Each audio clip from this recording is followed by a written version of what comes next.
Thank you, Mr. Chairman. Ranking Member, good to see you all this morning.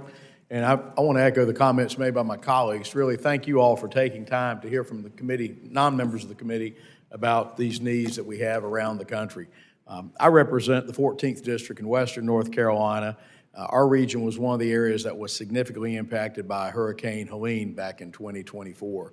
A little bit of good news we just got out of the White House just a little bit ago is that today $34.7 million has been released to deal with the DOT for bridge repair, fixing a lot of that was destroyed. So that's some really great news that we're celebrating today to help us recover in that. You know, my district, like so much of the United States, is a fast-growing area, which is indeed a blessing, but also with that come challenges, and transportation and infrastructure are one of those key things. You have to have water, sewer, roads. I can tell you that our state has invested billions and billions of dollars to make sure that we're doing all that we can as a state to keep up with this growth, to expand it. And I appreciate this administration, I appreciate this Congress, Mr. Chairman, for continuing those efforts to make sure that federal funds are coming to North Carolina and the other 49 states to ensure that we continue to have a growing, strong economy, and we have the infrastructure to support it. One of the first things that I did when I came into office this last year was to file a bill to designate this stretch of US 74 as a future interstate. Now, there's a lot of things that come before this committee that cost money. This one doesn't cost much. It's basically a designation and some road signs. Chairman Taylor, you and I could probably go out there one weekend, rent some equipment, put these signs up if we need to. I mean, it's that cheap. Probably couldn't do it as well as the other guys, but that's what we're talking about. So I have a map right here. Because I'm not going to assume that everybody in here knows where Kings Mountain, North Carolina is. That's my hometown. But we're talking about a stretch off of Interstate 85 as it crosses into South Carolina of US Highway 74 that goes all the way around the city of Kings Mountain and goes all the way over to a town called Columbus in Polk County. And so this is up in the mountains of North Carolina as you get here, and it ties back into Interstate 26. Right now, this road is not designated as an interstate.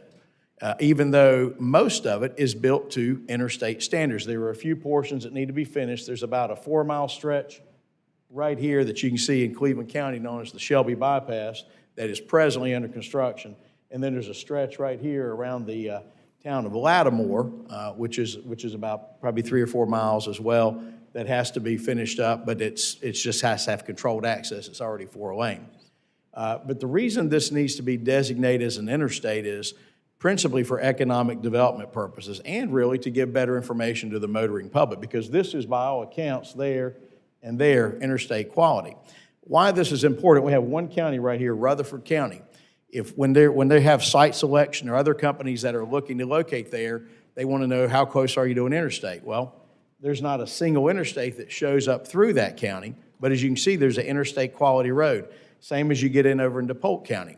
So for little to no funds, this Congress can designate this as a future interstate, which would allow it to show up on your map, functions and all that as essentially an interstate. It helps these rural communities, which are always trying to recruit more and more industry, and to have that advantage where that folks realize when they locate a business that there's actually access to an interstate road. And so we don't care what number you put on it, we don't care what it's called. But we have asked that Congress change the law to designate this as a future interstate. And then, of course, once this little piece there and this little piece there are finished, which should be in the next couple of years, as fully as an interstate at that point, as a spur or however they're designated. It may seem like a trivial matter in the big scheme of things, of the things that we in Congress deal with, but I promise you, in our region of the state, this is a big deal because it will open this area up to a tremendous amount of additional economic development.